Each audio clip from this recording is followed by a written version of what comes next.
Here's Don tips on how to clean your shower floor. It's kind of dirty, yeah, a little gross.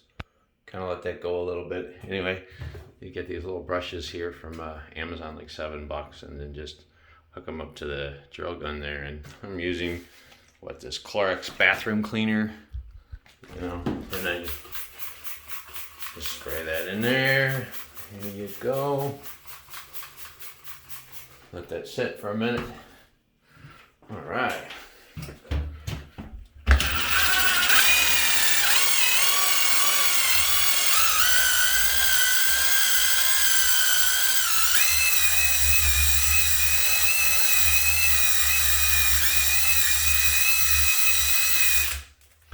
Anyway, so you do that for a while and then you rinse it all down.